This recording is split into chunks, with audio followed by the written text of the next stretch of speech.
Alors, en 1990, j'ai publié, dans une collection que je dirigeais, le répertoire de Robert Benazra, et auquel je faire référence récemment dans la vidéo que j'ai au colloque de 91, Brin d'amour. Moi, je publie des extraits. Et je voudrais vous lire la 4e couverture, que j'avais plus ou moins moi-même rédigée d'ailleurs, et même le titre de l'ouvrage, c'est moi-même qui l'avais choisi.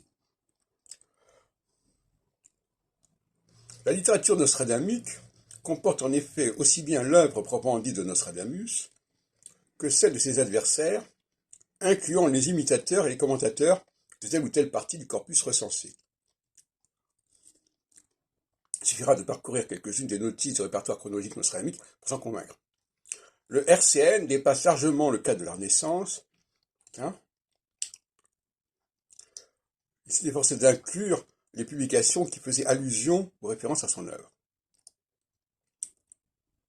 Alors, qu'est-ce qu'il faut comprendre par là?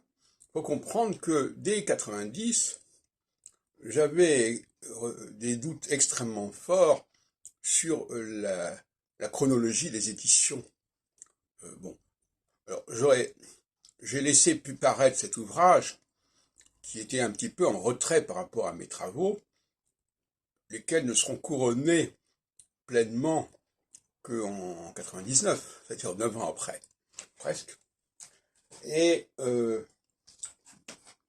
notamment, je vous conseille mon article au colloque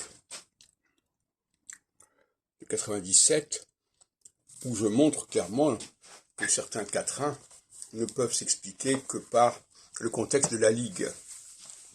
Donc là, effectivement, il y a un syncrétisme.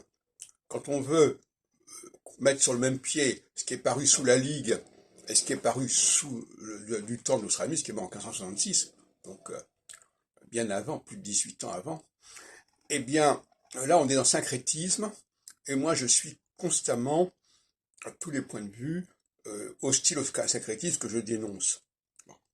Donc, pour moi, le RCN de Benazra, c'est comme les colloques. Il laisse une grande ouverture et chacun peut construire comme il l'entend sa pensée.